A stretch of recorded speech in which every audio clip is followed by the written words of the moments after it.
Lucas, con anterioridad, nos había narrado la ocasión en la que sus discípulos se habían acercado al Señor Jesús para pedirle que les enseñase a orar. Señor, enséñanos a orar. Y nuestro Señor instruyó a sus discípulos en el ejercicio de la oración.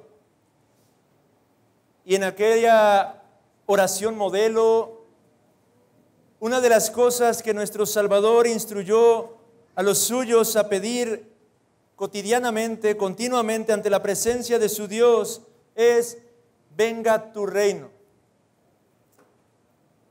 Venga tu reino. Es lo que nuestro Señor sigue llamándonos a nosotros a pedir siempre que nos acercamos a orar.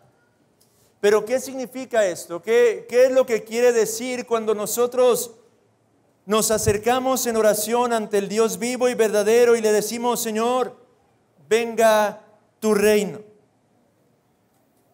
Hay tres cosas que podríamos decir que implica esta petición contenida en el Padre Nuestro. Lo primero que nosotros queremos decir cuando le decimos a Dios: venga tu reino, es que deseamos que Él gobierne de manera soberana nuestras vidas aquí en la tierra, que deseamos someternos a su autoridad y entregarnos a su control en todos los aspectos de nuestra vida. Eso es lo que oramos cuando le pedimos al Señor: venga tu reino. De igual manera, orar venga tu reino significa que deseamos sinceramente que el reino de Dios se establezca en toda la tierra y sobre cada persona. Que deseamos que Dios impacte los corazones de todos y cada uno de los hombres que habitan la faz de este planeta y que ellos puedan llegar a un gozoso y voluntario sometimiento a su voluntad. Y oramos también con venga tu reino, que el gobierno soberano de Dios se establezca aquí y ahora y en el futuro en su totalidad y de forma permanente. Eso es lo que oramos cuando nosotros tomamos esta petición y la presentamos delante de nuestro Hacedor diciéndole: venga tu reino. Ahora, a pesar de esto que somos llamados a orar, y con lo que si usted está en Cristo seguramente ha dicho amén en su corazón, a pesar de eso, lo cierto es que a menudo en nuestras vidas vemos que continuamos lidiando con el pecado en nuestros propios corazones. A pesar de que le decimos: Señor, venga tu reino, para que nosotros se haga tu voluntad, que nuestras vidas estén completamente, gozosamente, absolutamente sometidas a ti, vemos que en la realidad, en la práctica, a menudo nuestros corazones están impregnados de pecado.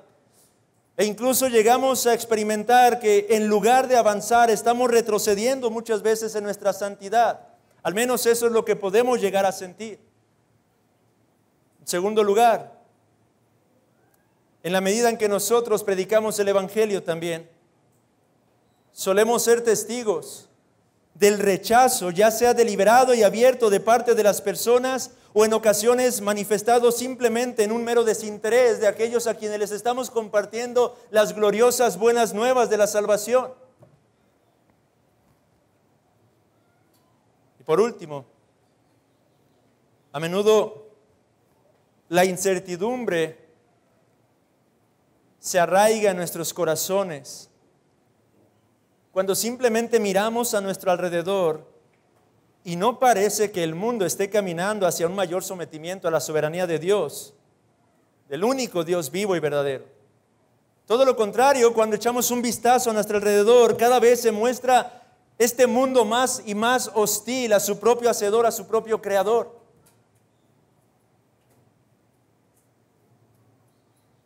Es cierto que a veces somos animados cuando podemos ver cierto crecimiento espiritual en nosotros. Es cierto que a veces somos animados cuando vemos algunos leves progresos en la iglesia local. A veces podemos ser animados cuando vemos que uno de entre una gran multitud comienza a expresar su confianza en la persona y obra de nuestro Señor Jesucristo. Pero a menudo, lo cierto es que en nuestros corazones se arraiga el desánimo. Se arraiga el desánimo al ver la maldad creciente. Se arraiga el desánimo al ver la tibieza en muchas de nuestras propias vidas. Se arraiga el desánimo al ver el rechazo, la persecución que la iglesia enfrenta y ha enfrentado a lo largo de la historia una y otra vez. Se arraiga el desánimo cuando nosotros vemos este mundo cada vez más impío, más malvado, más depravado, más sumido en la oscuridad. Se arraiga el desánimo cuando vemos cómo es que los poderosos de este mundo parecen seguir imponiéndose cada vez más y más sobre aquellos que se encuentran en una condición más humilde. Este panorama a menudo puede desanimarnos e incluso pudiera hacer que lleguemos a cuestionarnos si verdaderamente el reino de Dios vendrá alguna vez. Oramos, venga tu reino. Pero si somos honestos, quizá en más de alguna ocasión, en nuestro corazón nos hemos preguntado, pero Señor, ¿realmente vendrá? ¿Realmente está viniendo? ¿Realmente se ha de cumplir esta petición? El día de hoy en nuestro pasaje, hermanos, nuestro Señor Jesucristo va a exponer la forma en la que el reino de Dios está siendo establecido. Lo va a hacer a través de dos parábolas que tenemos delante de nosotros el día de hoy. Teniendo en cuenta que los milagros que Él estaba llevando a cabo testificaban acerca de su autoridad, la pregunta que puede surgir, pero ¿cuál es exactamente el aspecto de este reino que tú estás proclamando? Es lo que podría surgir en el corazón de los que escuchaban a menudo a este rabí itinerante que hablaba de una forma muy particular a los que estaban a su alrededor.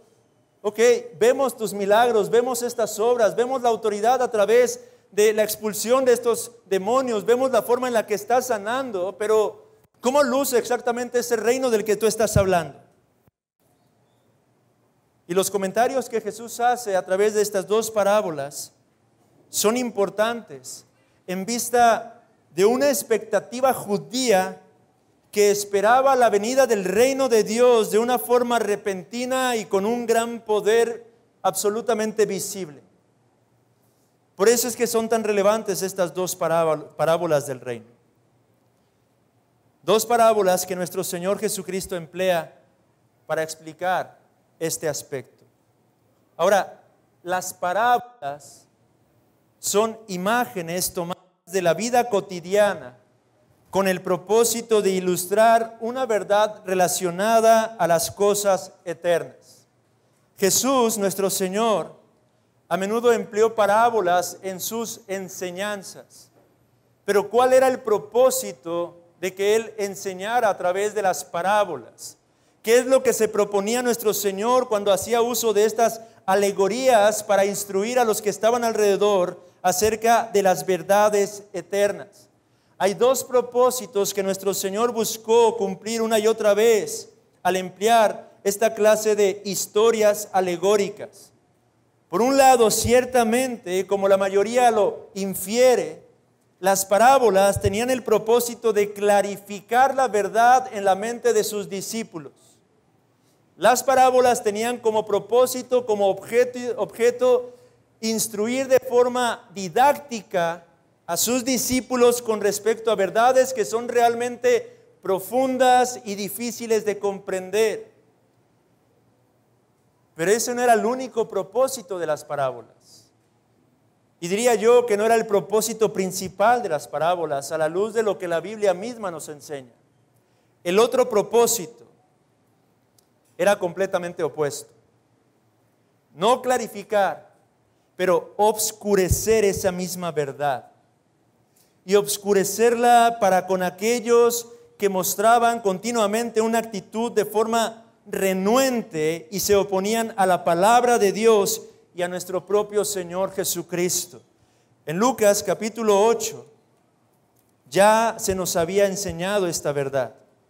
En aquella que es considerada por comentaristas como la parábola de las parábolas, la parábola del sembrador. Nuestro Señor Jesucristo nos reveló cuál era uno de esos propósitos, o cuál era en un sentido el propósito principal del que Él hablara continuamente a través de este tipo de alegorías. Vea usted en Lucas capítulo 8, versículo 8, parte B o parte final. Tras haber narrado la parábola, Jesús dijo: el que tiene oídos para oír, oiga. Pero Lucas no dice solamente que dijo de esa manera, dijo a gran voz. Cristo clamó en esos momentos: el que tiene oídos para oír, oiga. Y esta frase la estaba pronunciando con una absoluta autoridad. Y es entonces que los discípulos le preguntaron diciendo: Señor, ¿qué significa esta parábola? Y observe el versículo 10, la respuesta de Jesús, cuando Él dijo: a vosotros os es dado conocer los misterios del reino de Dios. A vosotros, discípulos, les es dado que entiendan, conozcan, aprendan estas verdades profundas y eternas del reino de Dios a través de estas alegorías. Pero, y aquí hay el pero, a los otros por parábolas, para que viendo no vean y oyendo no entiendan. Parafraseando o citando Isaías capítulo 6, que en el contexto habla del juicio. Cristo hablaba por parábolas entonces, sí, para clarificar las verdades eternas a los suyos, a sus discípulos, pero al mismo tiempo para obscurecer las verdades eternas a aquellos que una y otra vez estaban manifestando este rechazo hacia Dios y hacia su ungido. Las parábolas entonces son parte del juicio de Dios, un juicio por haber rehusado escuchar la palabra de Dios, un juicio manifestado en aquellos que habían recibido gran luz, pero que una y otra vez habían despreciado esa luz. ¿Y cómo nosotros debemos entender estas dos parábolas que tenemos delante del día de hoy?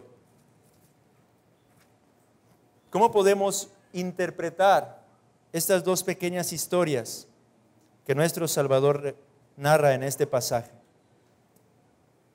Hay algunos que interpretan estas dos parábolas y todas las parábolas buscando un significado preciso a cada elemento de las historias.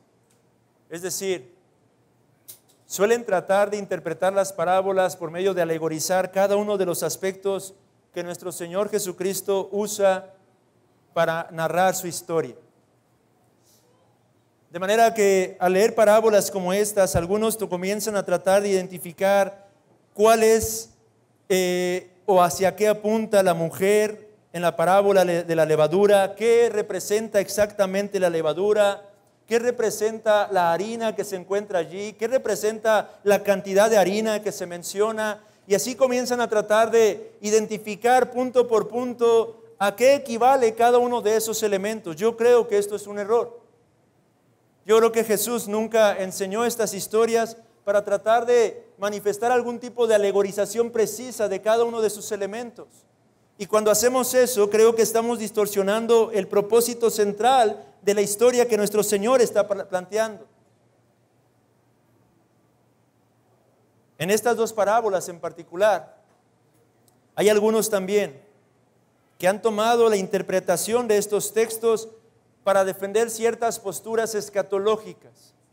Por ejemplo, en la parábola del grano de mostaza que narra nuestro Señor Jesucristo, de ese pequeño grano que de pronto crece y se convierte en un enorme árbol, y las aves vienen a encontrar su refugio en las ramas de este árbol.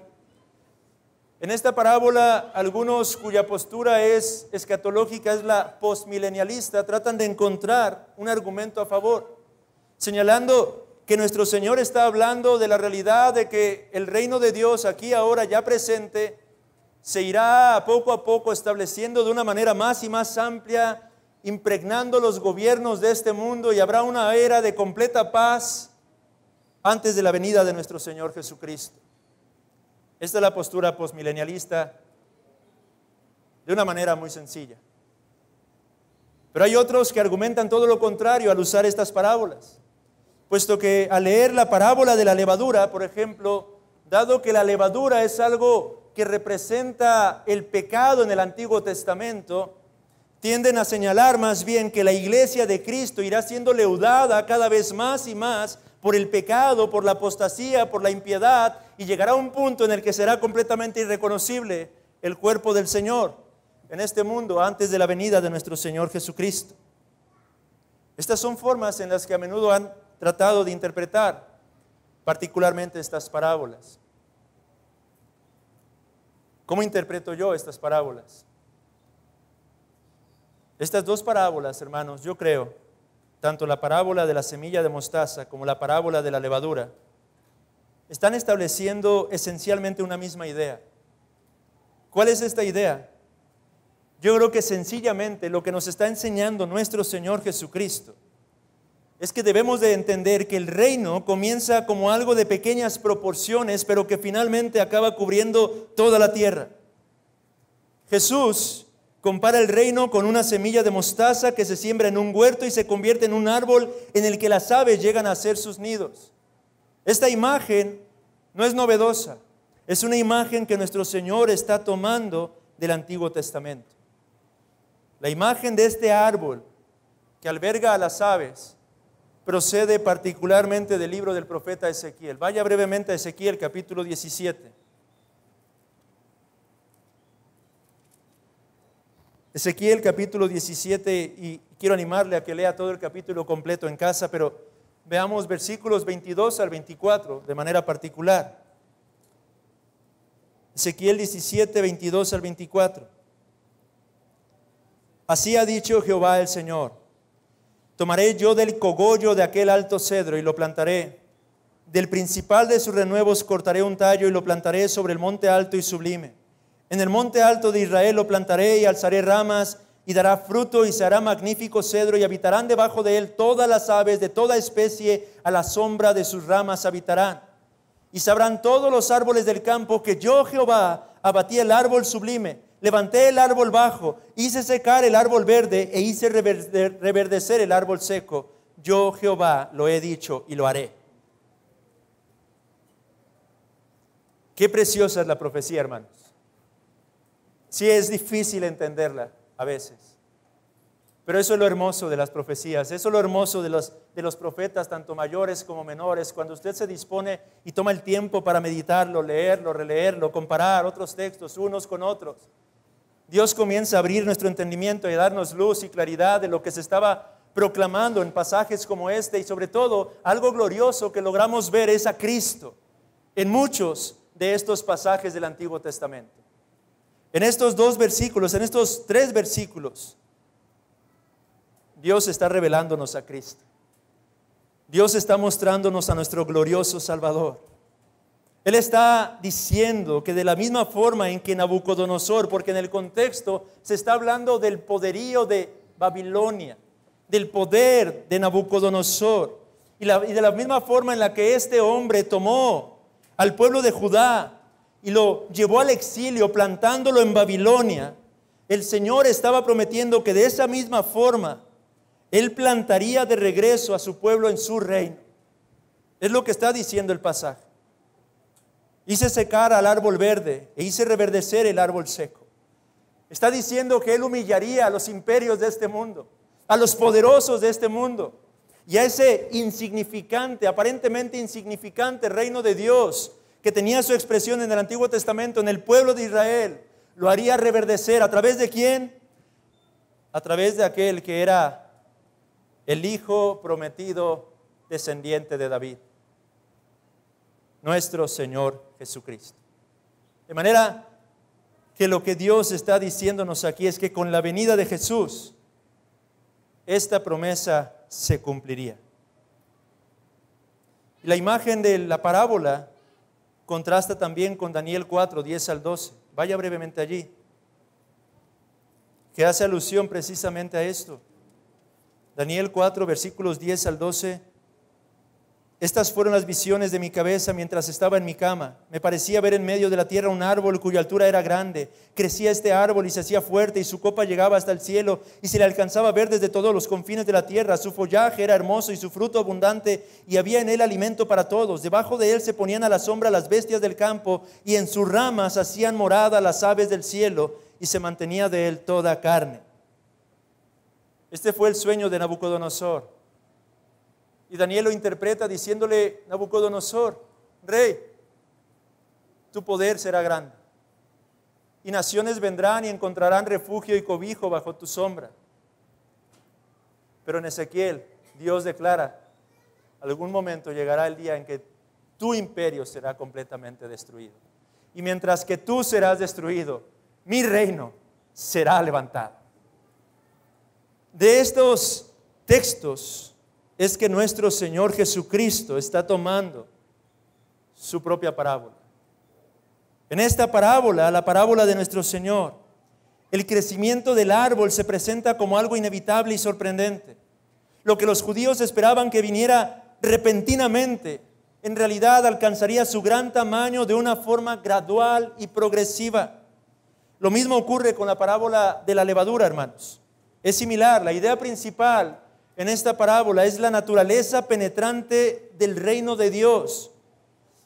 Para esta ilustración, Jesús, nuestro Señor, está sirviéndose de una enorme cantidad de harina. 3 medidas, dice el texto, el equivalente a 25 kilos de harina. Pero el punto importante está en el contraste que está tratando de presentar.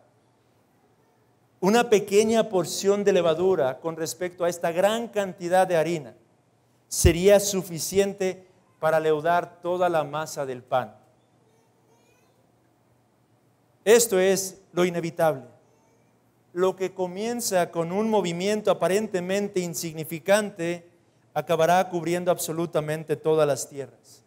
¿Qué está haciendo Jesús entonces con estas dos historias? Él está, en otras palabras, demandando confianza a sus discípulos. Él está construyendo el reino y sus seguidores han de confiar en que Dios lo llevará a su perfecto cumplimiento, aunque todo comienza con un aspecto aparentemente insignificante. El plan de Dios, debían de saber sus discípulos, está avanzando. Su reino llegará y nada, absolutamente nada, detendrá su plena consumación. Eso es lo que nuestro Señor está transmitiéndonos a través de estas dos parábolas, hermanos. Ahora, déjeme puntualizar aún más 2 cosas en estos 2 textos que forman parte de nuestro bosquejo. La primera de ellas, el principio general que se está estableciendo a través de estas ilustraciones. Y la segunda, aunque en sus boletines dice 2 principios particulares, en realidad es un principio particular. En primer lugar, veamos un principio general, entonces, o el principio general de una manera más detallada con respecto a esto. Y para ello, déjeme tomar prestada la frase exacta de un predicador, de un pastor, Philip Graham, que enuncia de esta manera este principio extraído de estas 2 parábolas.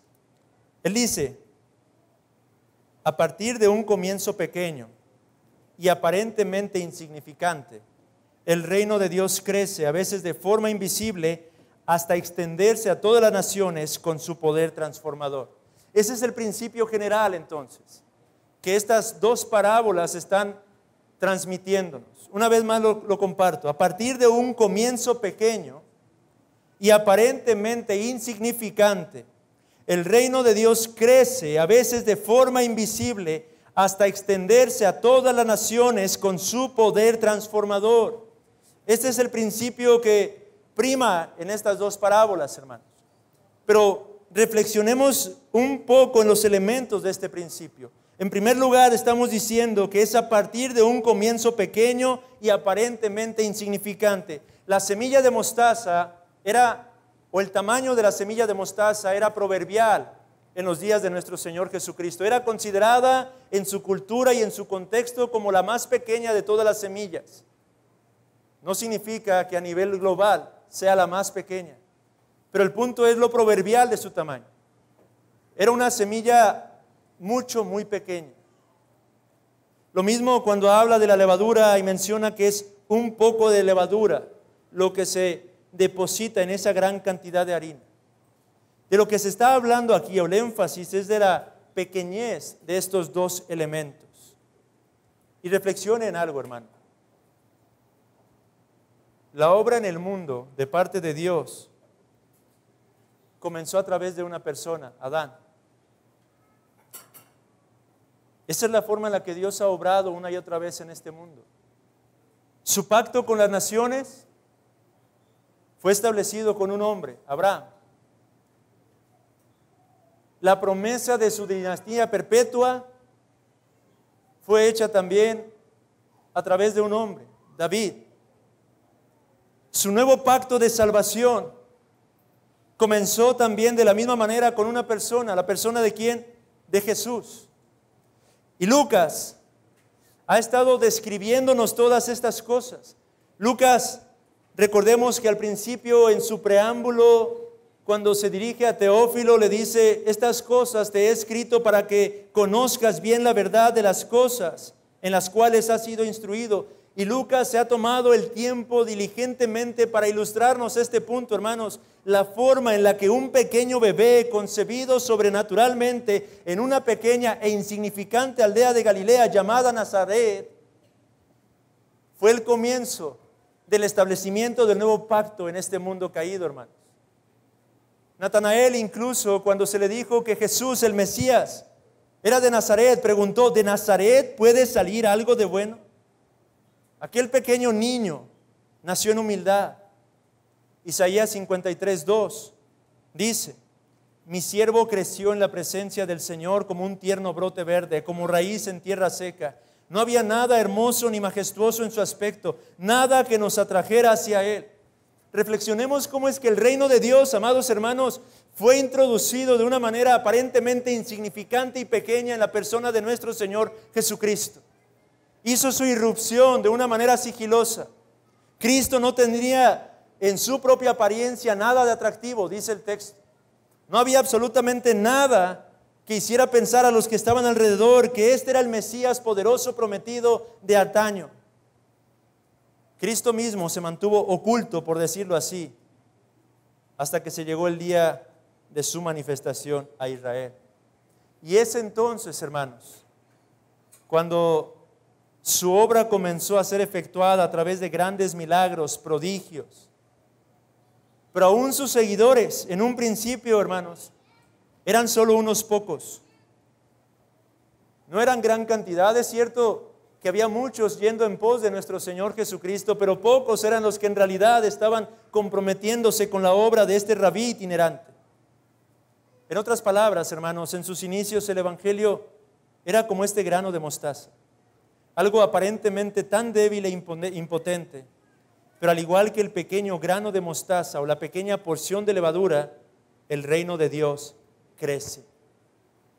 Crece. Y es que esa misma semilla y esa misma levadura proporcionan un crecimiento porque en ellas hay vida. De la misma manera, el reino crece porque hay vida en aquel que es la semilla misma.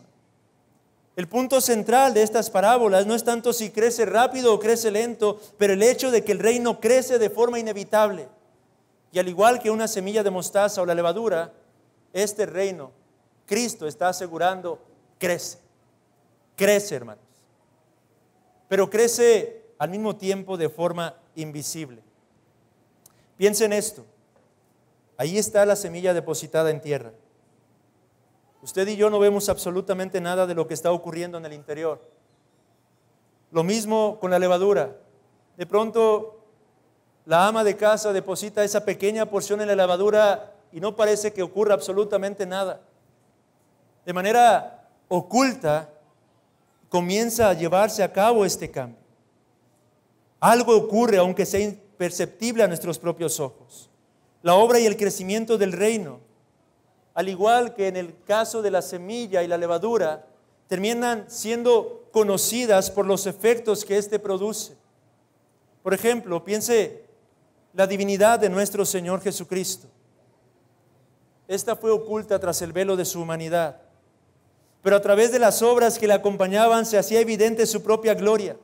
Lucas 11:20 dice: mas si por el dedo de Dios hecho yo fuera a los demonios, ciertamente el reino de Dios ha llegado a vosotros, dijo el Señor. Esta es la forma en la que el reino se estaba estableciendo. Cristo veló su propia divinidad bajo su humanidad.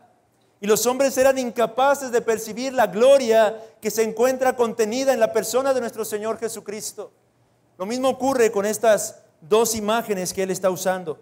Y pensemos también en la cruz, el sacrificio. Hermanos, el sacrificio en un sentido es algo realmente glorioso y bello. Es algo poderoso. Pero al mismo tiempo, la belleza del sacrificio de Cristo fue velada a través de sus sufrimientos y su muerte sangrienta. A menudo los incrédulos, lo único que pueden ver a través de esa cruz es un asesinato, un acto de crueldad quizá. Pero tras ese acto de crueldad se encuentra oculta la belleza de la gracia que Dios ha querido manifestar en la persona y obra de nuestro glorioso y bendito Salvador, hermanos. Tras este sacrificio, las profecías estaban llegando a su cumplimiento. Este sacrificio sería suficiente para alcanzar e impactar no solo un puñado de seguidores o un pueblo en particular, pero avanzaría al mismo tiempo hasta extenderse a todas las naciones. Hechos 1:8. Jesús instruyó a sus discípulos cuando les dijo: pero recibiréis poder cuando haya venido sobre vosotros el Espíritu Santo, y me seréis testigos en Jerusalén, en toda Judea, en Samaria y hasta lo último de la tierra. Estas parábolas entonces estaban apuntando a la forma en la que el reino comenzaría a avanzar en medio de nosotros, de esa manera aparentemente imperceptible, pero que paulatinamente iría permeando todas las cosas hasta alcanzar a todas las naciones, no solamente limitándose a los judíos. Y esto a pesar de toda oposición, a pesar de la violenta persecución al cristianismo, se iría extendiendo gradualmente por doquier. Y así como las aves vendrían a posarse sobre aquel gran árbol, las naciones encontrarían refugio y seguridad en el reino de Dios, hermanos. Este es el principio general que las parábolas están mostrándonos, hermanos. El principio que apunta al alcance de todo tipo de hombre, mujer, de toda nación, de toda tribu, de toda lengua, sobre la faz de este mundo, hermanos. No solo judíos, pero Cristo está señalando a sus discípulos: créanme, llegará el momento en el que de todo lugar vendrá el conocimiento de la gloria del Dios vivo y verdadero. Y esto se estaría cumpliendo y se está cumpliendo en nuestros días, amados hermanos, y se seguirá cumpliendo, hermanos. El reino de Dios ya está presente en medio nuestro. El reino de Dios se hizo manifiesto en la persona y obra de Cristo. El reino de Dios sigue operando en la vida de este mundo caído. Y tan cierto como que Dios es veraz y nunca miente, llegará un día en el que Apocalipsis 7, versículos 9 al 10, tendrán su absoluto cumplimiento, cuando el apóstol Juan dijo: después de esto miré, y he aquí una gran multitud, la cual nadie podía contar, de todas naciones y tribus y pueblos y lenguas, que estaban delante del trono y en la presencia del Cordero, vestidos de ropas blancas y con palmas en las manos, y clamaban a gran voz, diciendo: la salvación pertenece a nuestro Dios, que está sentado en el trono, y al Cordero. Ese día se cumplirá, hermanos. Ese día no está muy lejos. Ese día está cercano. El Dios que es fiel nos está revelando que aun cuando en estos momentos usted y yo volvemos nuestra mirada alrededor y no vemos que las naciones estén sacudidas por causa de la obra de Cristo, ciertamente su reino seguirá progresando hasta ese glorioso día en el que toda clase de personas, todos vestidos de blanco, estaremos allí alabando y glorificando a nuestro Señor. Y esto es posible, amados hermanos, en virtud de que Cristo Jesús, nuestro Señor, Él mismo es esa semilla. Juan capítulo 12, versículo 24, Él dijo: de cierto os digo, que si el grano de trigo no cae en tierra y muere, queda solo. Pero si muere, lleva mucho fruto. Cristo es esa semilla que fue depositada en el seno de este planeta y que tuvo que morir. Y tras su muerte, el gran árbol del reino de Dios ha comenzado a crecer y a albergar en sus ramas a gentes y personas de todo contexto, de todo lugar, de toda clase social. Esa es la causa por la que usted y yo estamos aquí congregados hoy, hermano. Reflexione por un momento cuán diferentes somos los unos de los otros. Pero no solamente reflexione en aquellos que estamos aquí reunidos y congregados, reflexione cómo es que hay iglesia de Cristo por todo el mundo esparcida. Japoneses, chinos, americanos, franceses, italianos, alemanes, aún tribus que en otro tiempo eran tribus bárbaras, alcanzadas por hombres con un celo santo por el avance del reino, han llegado al conocimiento de la gloria de Dios en la faz de Cristo Jesús. Oh, amados hermanos, y aquí podemos obtener una aplicación para nuestras almas, porque no tenemos motivos para desanimarnos, no tenemos razón para desalentarnos. Cristo, a través de estas parábolas, ha dicho que su reino seguirá creciendo sí o sí. Y usted y yo somos llamados, somos privilegiados a ser partícipes de ese avance del reino de Dios. ¿Cómo lo hacemos? Mediante la proclamación del Evangelio, predicando a Cristo y a este crucificado. Cuando en nuestros corazones se enciende ese celo santo por alcanzar a los perdidos, por hablar las buenas nuevas a aquellos que nunca antes la habían escuchado, hermanos. El reino de Dios está avanzando, avanza sigilosamente, avanza silenciosamente, pero está avanzando y nada lo podrá parar, hermanos. Ahora, en nuestro principio general, la última frase dice que este avance ocurre mediante su poder transformador. Y esto nos lleva al segundo principio, el principio particular, que tiene una relación más específica con la segunda parábola, la parábola de la levadura. Y es que el punto particular o principal de la segunda parábola parece ser este, hermanos: que el Evangelio permea paulatinamente todo nuestro ser, que el Evangelio viene y actúa, obra, no de una forma externa, pero de una forma interna, afectando toda nuestra alma. Eso creo yo que es el énfasis de la parábola de la levadura. Cuando Dios obra en la vida de un hombre, de una mujer, cuando obró en usted o obró en mí, Él obró de una forma imperceptible a los ojos de todos los que se encontraban alrededor en un inicio, pero Él comenzó a permear no solamente algún aspecto de nuestra vida, sino cada aspecto de nuestra alma en su totalidad. La obra de Cristo en el corazón de un hombre, en el corazón de una mujer, a menudo va a comenzar de forma imperceptible a los ojos naturales. De manera secreta, la palabra de Dios es implantada a nuestros corazones.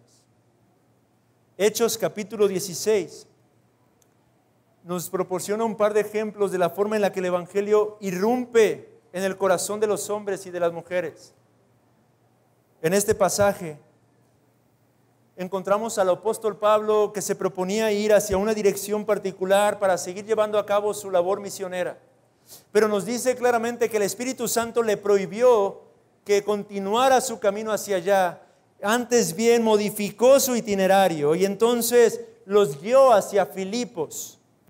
Y estando en aquel lugar, en una ocasión, junto a un río, el apóstol Pablo comenzó a enseñar las verdades del reino de Dios a un puñado de mujeres.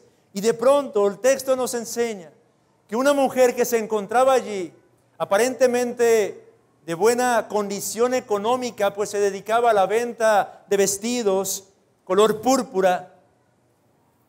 De pronto el texto nos dice que Dios el Espíritu abrió su corazón y ella recibió la palabra de Dios. Lidia fue transformado en aquella ocasión.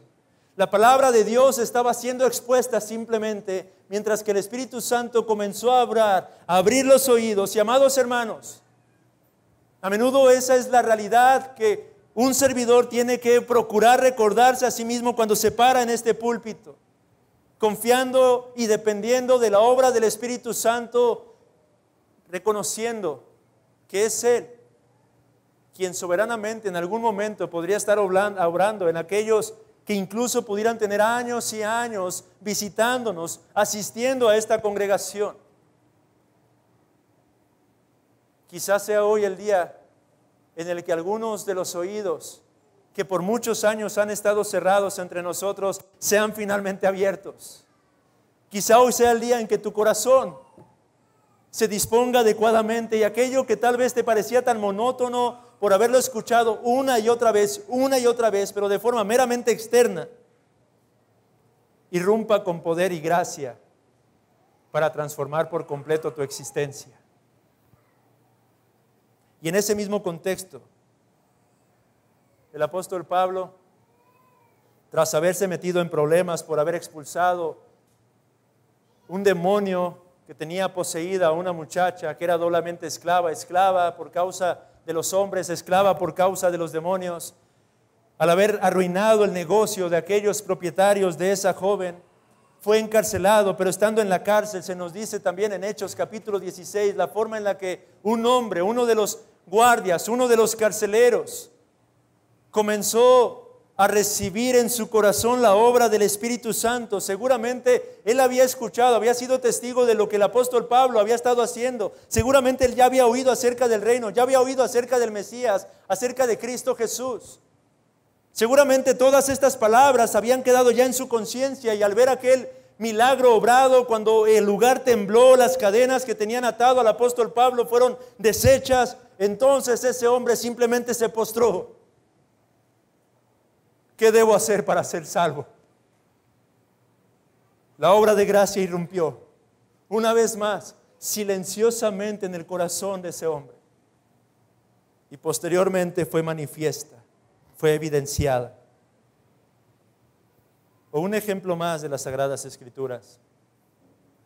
Hechos 8, 26 al 40 nos narra la ocasión en la que un hombre ocupado en sus quehaceres, en sus actividades concernientes con la realeza, un hombre oficial, un eunuco, yendo en su carruaje, leía atentamente el rollo del profeta Isaías. Y seguramente comenzó a leer textos como Isaías 53. Comenzó a leer acerca de aquel cuya apariencia no tenía nada de atractivo, pero que sin embargo se entregó a sí mismo. Aquel que fue como un cordero al matadero, que no abrió su boca y que fue molido y herido por nuestros pecados. Aquel que se entregó a sí mismo para darnos salvación y perdón de pecados. Estaba leyendo acerca de aquel misterioso personaje cuando se encuentra con Felipe, a quien el Espíritu Santo lo guía hasta ese lugar. Y tras haberle explicado el Evangelio con mayor precisión, aquel eunuco simplemente dijo: aquí hay agua. ¿Qué impide que sea bautizado? Creo en el Mesías, creo en Jesús, creo en la llegada de este bendito reino. Creo que este reino sobrepasa por mucho el de mi propia ama.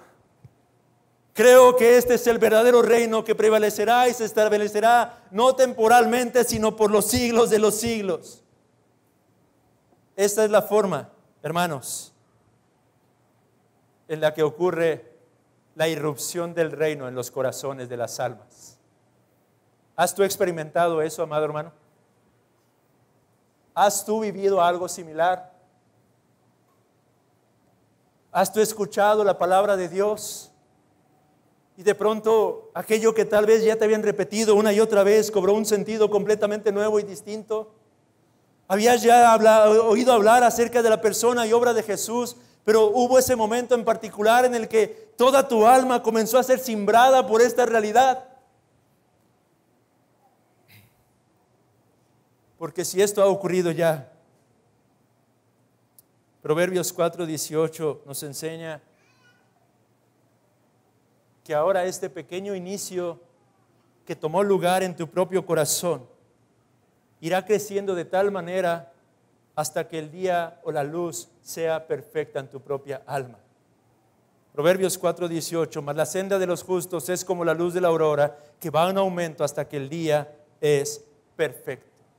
Cristiano, quiero preguntarte en este punto, si tú eres uno quien dice haber experimentado la obra de gracia en su propio corazón, la pregunta relevante el día de hoy para llevarlo a un par de aplicaciones es: ¿estás creciendo tú en la gracia? ¿Es una realidad esto? Este principio, esta parábola de la levadura nos enseña que la levadura no solamente permea nuestro corazón, pero tiene que ir afectando paulatinamente absolutamente cada aspecto de tu alma, de tu voluntad, de tus emociones, de tus afectos. Déjame preguntarte si es una realidad en tu propia vida. ¿Estás creciendo en ese sentido?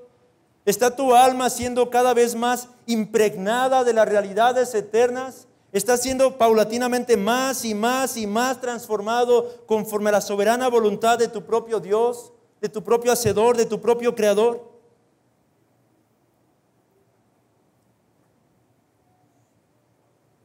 La Biblia nos enseña que es necesario que la semilla del Evangelio, una vez ha sido implantada en nuestras almas, debemos experimentar un verdadero crecimiento, hermanos. Usted y yo, si realmente esto ha ocurrido, tenemos que comenzar a crecer. ¿Y cómo se evidencia un verdadero crecimiento en la vida de un alma que realmente ha sido ya impregnada por la verdad de Dios en Cristo? Déjeme decirle algunas de las cosas que son evidencias de un verdadero crecimiento de alguien que ha experimentado la obra de salvación. En primer lugar, en alguien que ha experimentado esta obra de gracia, comienza a haber una percepción más clara y profunda de los males de su propio corazón. ¿Es esto una realidad en tu propia alma? De hecho, un comentarista dice: esta es una de las mejores evidencias de crecimiento. ¿Está usted siendo consciente, amado hermano, de los males que alberga su propio corazón? Y no estoy hablando de esa falsa piedad que muchos pueden ser hábiles para falsificar. Hay quienes pueden argumentar, reconocerse como pecadores. Pueden decir: hermano, yo soy un pecador. Yo estoy hablando de la verdadera convicción que el Espíritu Santo obra en nuestro ser, que nos lleva a clamar no solo de labios para afuera, pero desde lo más profundo de nuestra alma, consciente de las iniquidades que se siguen albergando sobre nuestro propio corazón. ¿Es esta una realidad en tu propia vida?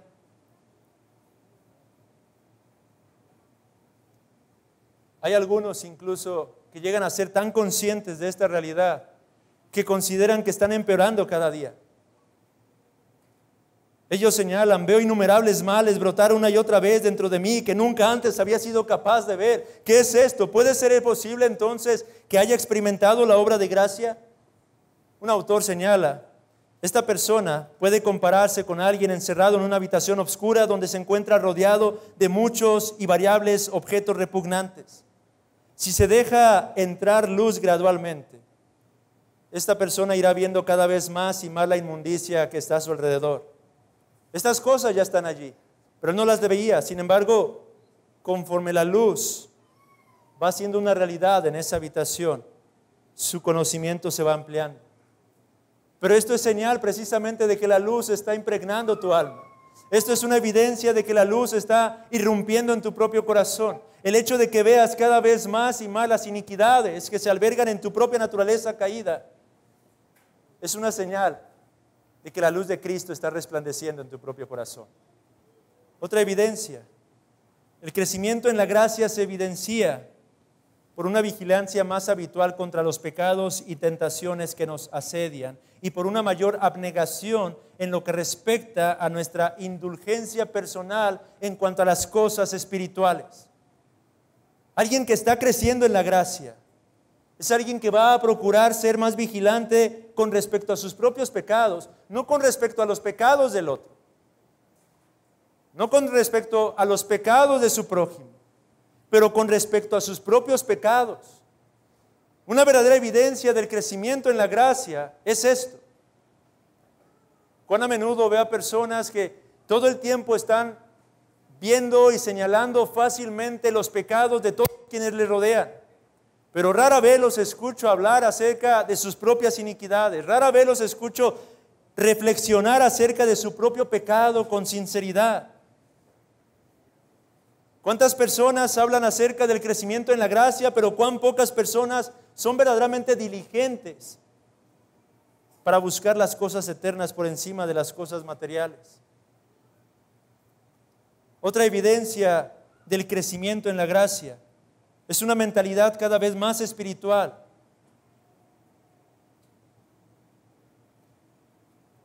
Pregunta: ¿está usted cultivando una mente cada vez más espiritual?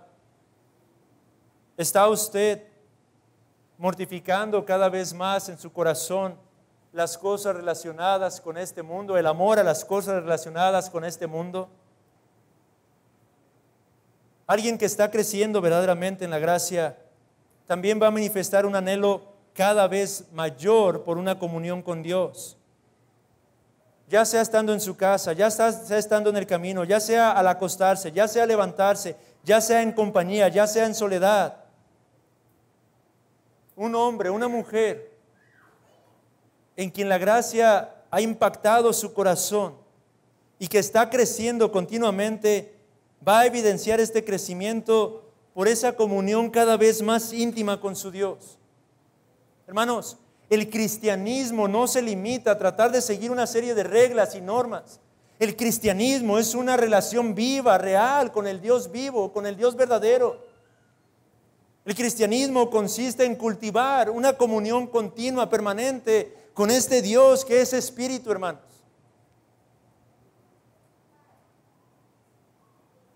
Una evidencia del crecimiento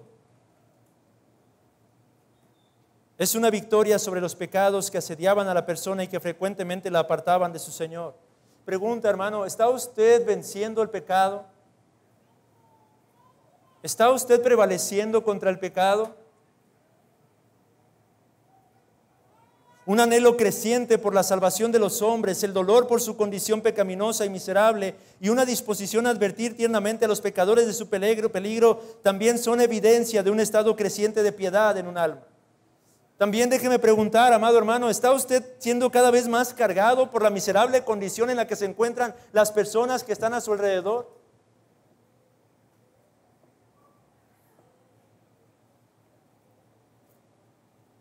También es una fuerte evidencia de crecimiento en la gracia cuando uno puede soportar las injurias y provocaciones con mansedumbre y cuando puede desear de corazón el bienestar temporal y aún el eterno de aquellos sus enemigos más férreos. Esta es otra evidencia de un crecimiento en la gracia, hermano. ¿Cómo está usted respondiendo generalmente a las injurias que le hacen? ¿Cuál es su actitud? ¿Cuál es su reacción? Cuando alguien le ofende, cuando alguien le hiere, cuando alguien le lastima, ¿cómo usted responde a esas ofensas? ¿Lo está haciendo en mansedumbre? Y con toda honestidad y sinceridad delante de Dios es capaz de orar por el bienestar temporal y eterno de aquellos que le calumnian, de aquellos que le aborrecen, de aquellos que murmuran en contra suya.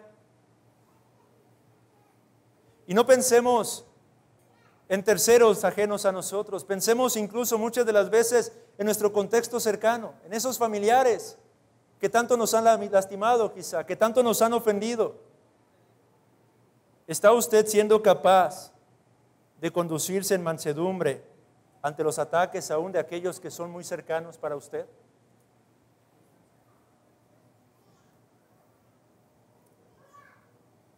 Una confianza plena y segura en las promesas y providencia de Dios, por obscuro que sea tu horizonte, por muchas dificultades que te rodeen, es señal de que has aprendido también a vivir por fe Y el humilde contentamiento con tu condición, aunque sea de pobreza y obscuridad, muestra que has sido beneficiado de estar sentado a los pies de Jesús. Esta es otra evidencia de un crecimiento en un alma. Cuando aprendemos a estar contentos cualquiera que sea nuestra condición, nuestra situación, ya sea que haya dificultades económicas, ya sea que haya diversas aflicciones o adversidades entre nosotros, cuando usted y yo hemos sido capaces de mostrar contentamiento en medio de esas situaciones, eso evidencia que usted está creciendo en la gracia. La diligencia en los deberes de nuestro llamado, con vistas a la gloria de Dios, también es una evidencia que no deberíamos descuidar.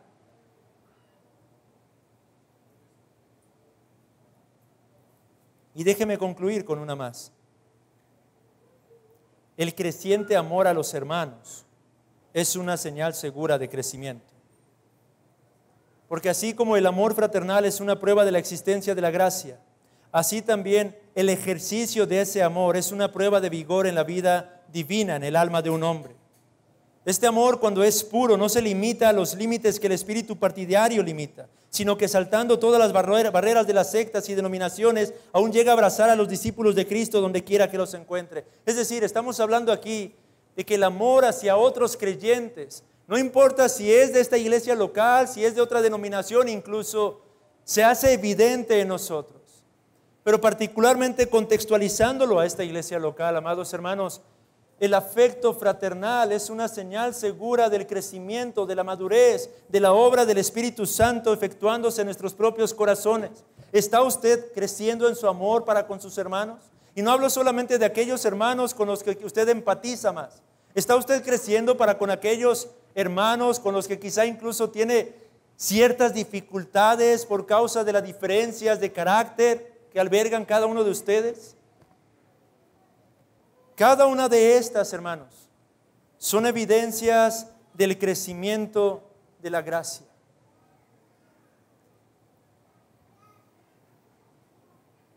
¿Y cómo podemos crecer en ello, hermanos? Déjeme dar estas indicaciones también. ¿Cómo puede usted crecer en la gracia? Si usted quiere ser útil a la iglesia y al mundo, usted debería de estar comprometido con crecer. Es cierto que a la luz de esta parábola, el principio es que el Espíritu Santo va a impregnar nuestra alma y es el Espíritu quien va a obrar el crecimiento en nosotros, pero hay una responsabilidad que nos compete a nosotros, hermanos. Si queremos vivir en preparación diaria para nuestra transformación, nuestro crecimiento, nosotros debemos esforzarnos en ello. Debemos procurar crecer en la gracia día tras día. Este crecimiento a la luz de la parábola es gradual y progresivo. Por lo tanto, extraemos un principio importante aquí.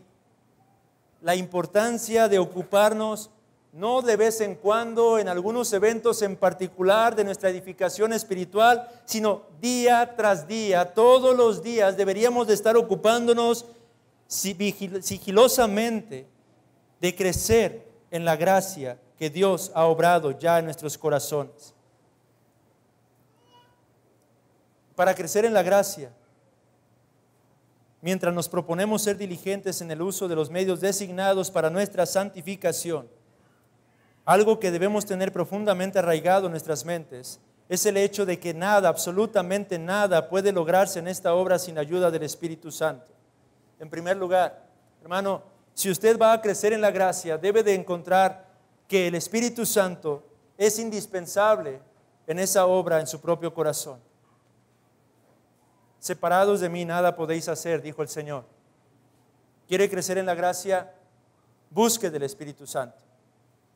¿Quiere crecer en la gracia? Debe usted morir diariamente al pecado y vivir para la justicia. ¿Cómo se hace eso? Estudiando las Sagradas Escrituras diligentemente, hermanos. No siendo solamente oidores, pero hacedores de lo que la palabra de Dios nos revela a través de las Sagradas Escrituras. Hermanos, el crecimiento en la gracia es una obra del Espíritu Santo, sí. Pero en un sentido, cuando se trata de nuestra responsabilidad, no es algo secreto, no es algo difícil de comprender, es algo que requiere una ardua labor, eso es cierto. Pero no es algo complejo, no es algo que requiere que usted y yo hagamos cosas sobrenaturales en sí mismas, en nuestras propias fuerzas. requiere que nos ocupemos de las sencillas cosas que la palabra de Dios nos está mostrando una y otra vez, todas sus páginas, pero que lo hagamos con diligencia.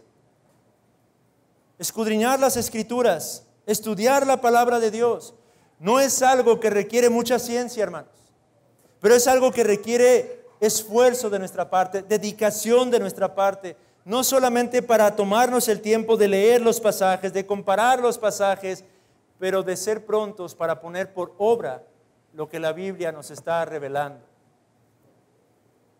Estudiar la palabra no se limita a un mero ejercicio intelectual. Se trata de una labor que debe impactar nuestra vida en el día a día, hermanos. ¿Está usted escudriñando la palabra? ¿Quiere crecer en santidad? Escudriñe la palabra de Dios. No siendo un oidor olvidadizo, pero un hacedor de las Sagradas Escrituras. Ahora, es cierto que ahí es cuando nos encontramos con una imposibilidad.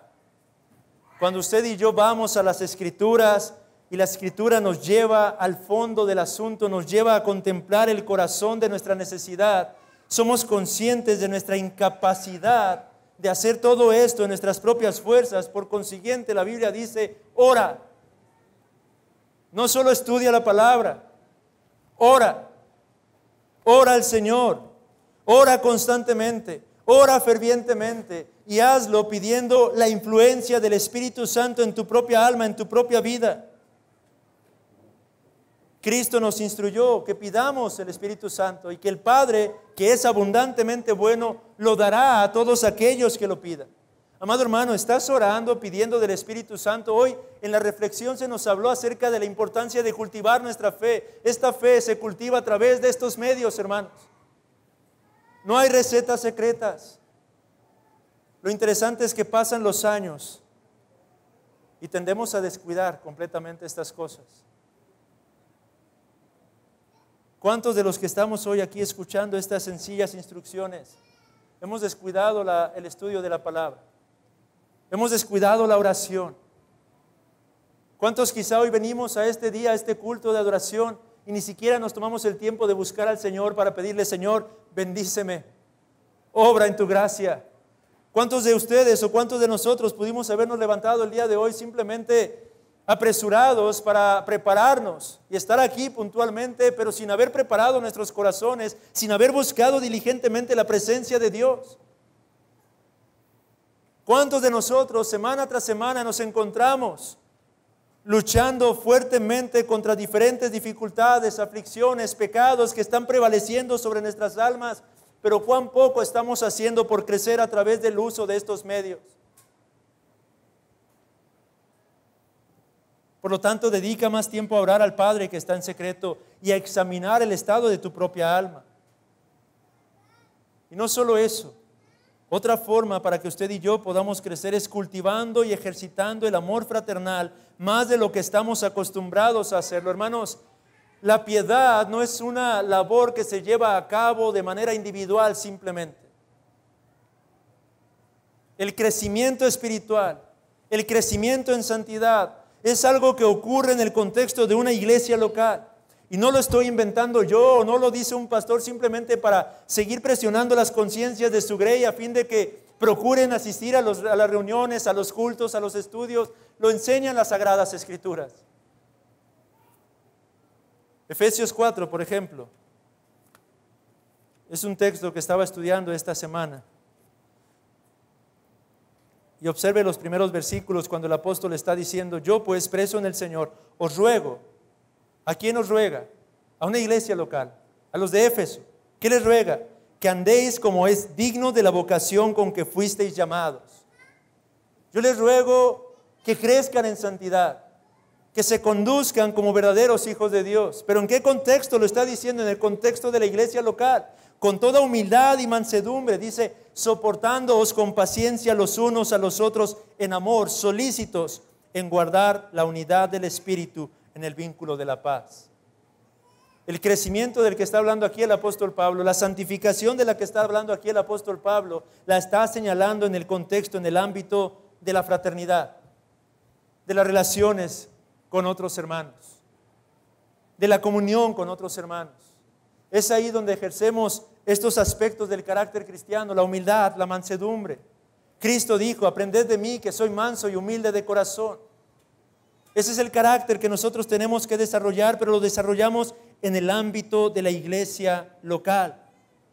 Déjeme leer esta cita de un comentarista. Dice, Cristo está disgustado con muchos de sus seguidores profesantes, porque son fríos e indiferentes con su pueblo en la tierra, y porque hacen tan poco para consolarlos y animarlos, y con algunos porque incluso son piedra de tropiezo para los débiles del rebaño, pues su conversación y conducta no son edificantes, sino todo lo contrario.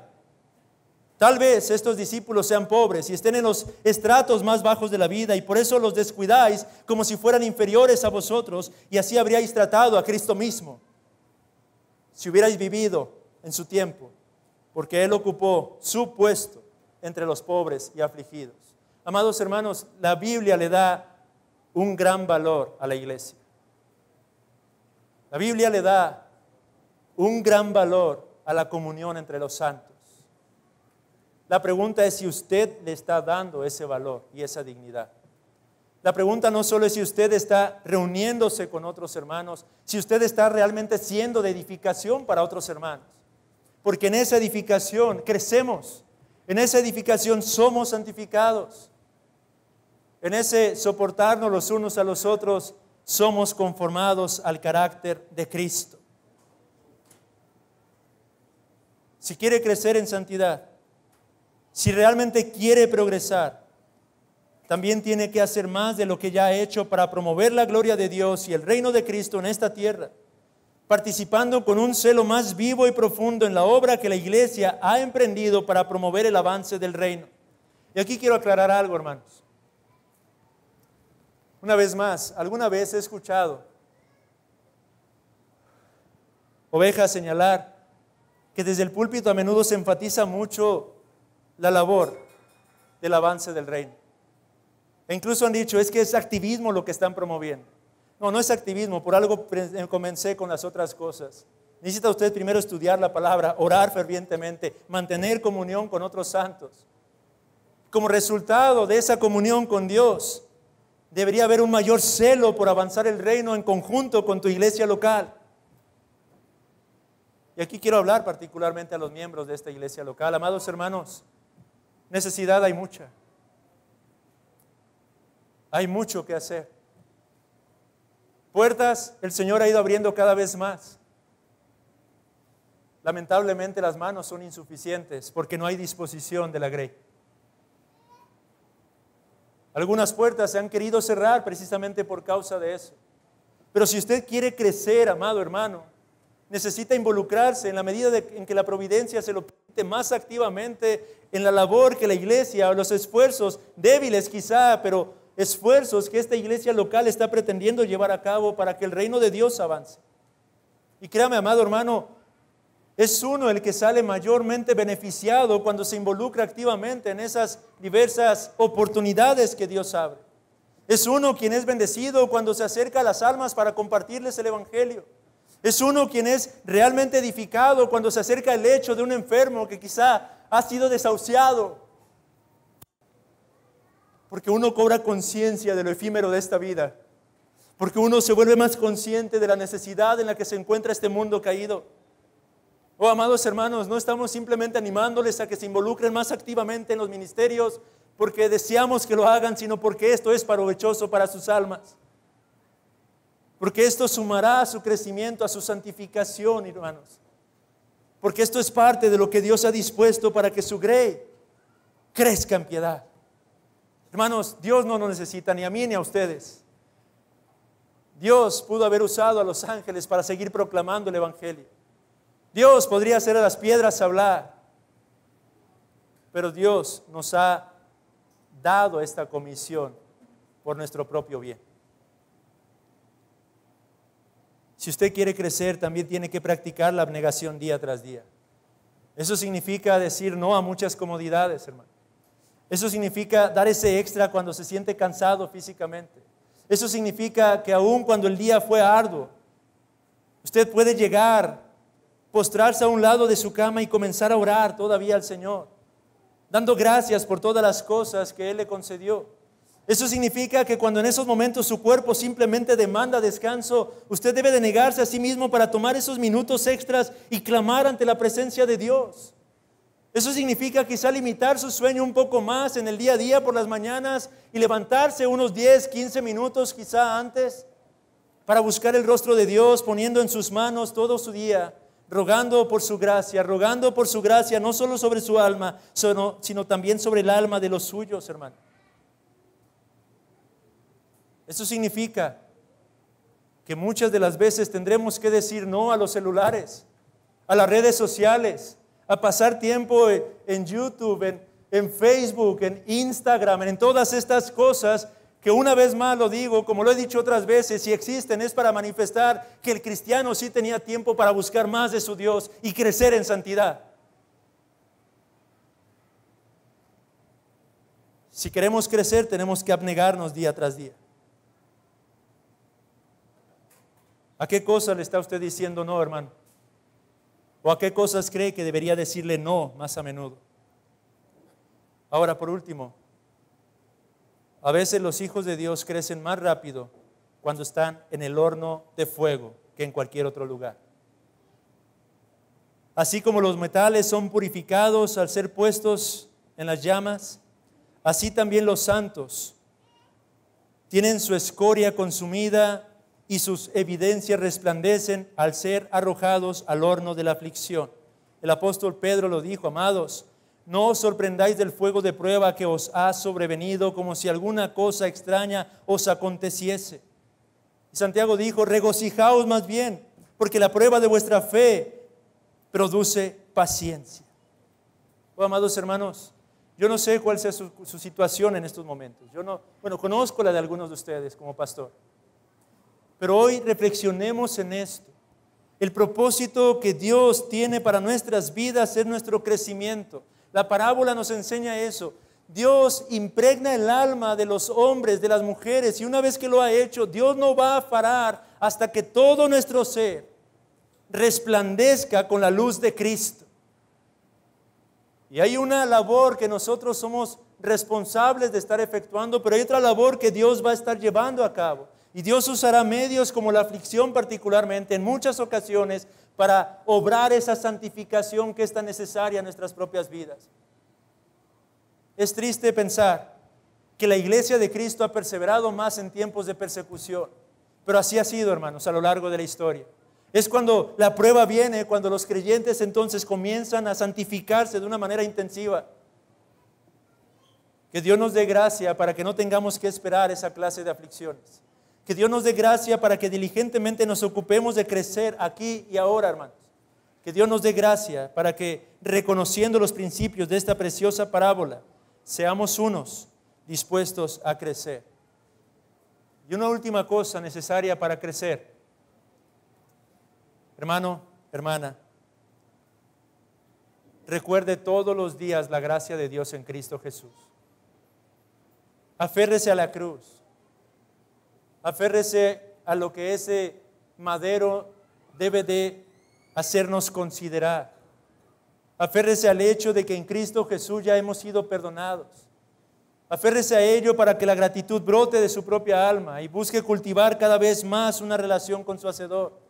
Aférrese a esa bendita cruz para recordar que aquí está solamente de paso y que Cristo murió en ese madero para que usted y yo podamos estar un día ya en la eternidad en su presencia.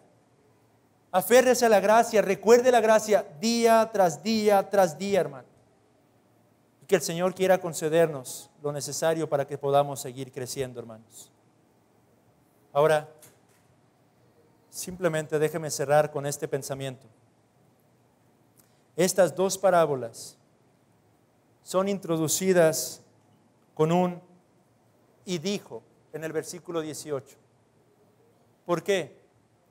Porque hay una relación, hermanos, entre el milagro del que escudriñamos ya hace algunas semanas, de aquella mujer encorvada, y estas dos parábolas. ¿Cuál será esa relación? Dos posibilidades tengo yo solamente. Tal vez nuestro Señor todavía estaba respondiendo al principal de la sinagoga con estas parábolas, en cuyo caso es probable que estaba narrando estas alegorías para manifestar que a pesar de la feroz oposición, el reino de Dios avanzaría sí o sí. Como dice aquel canto, en pruebas y en luchas la iglesia sigue caminando.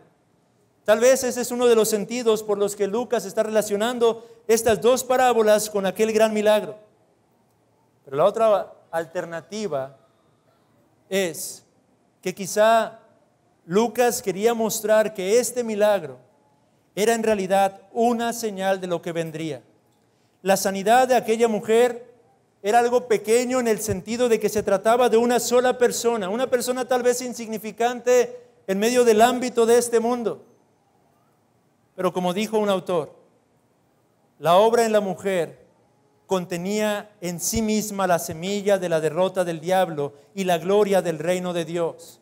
Este milagro de sanidad un día se extendería hasta los confines del universo, hasta que la creación misma fuera liberada de la esclavitud de la corrupción a la gloriosa libertad de los hijos de Dios. Y todos en el cielo y en la tierra entonces encontrarán su plena seguridad. Esto creo yo que es realmente lo que vincula este gran milagro con estas dos parábolas. Aquello a lo que nos apunta, amados hermanos, la certeza, la seguridad de que tal como aquella mujer experimentó esa liberación, usted y yo, en el ámbito del reino de Dios, un día experimentaremos la plena liberación de la esclavitud de nuestro pecado, de la corrupción de nuestro pecado. La perfecta santidad resplandecerá sobre la faz de nuestros rostros, que podremos ahora contemplar cara a cara a nuestro bendito y glorioso Señor y Salvador. Oh, amados hermanos, no nos desanimemos, sigamos adelante, pues el día de nuestra redención está cerca. Tan cierto como que nuestro Señor, aquel quien es el grano de mostaza, vino para ser sepultado en el seno de este mundo, pero al tercer día resucitó de entre los muertos y ahora ha llegado a ser un lugar de refugio para todos los que en Él han encontrado su esperanza. Un día regresará y todas estas cosas se cumplirán. El día viene y está cerca en que nuestros ojos lo verán y nuestras manos lo palparán. Amén. Oremos a Dios para concluir.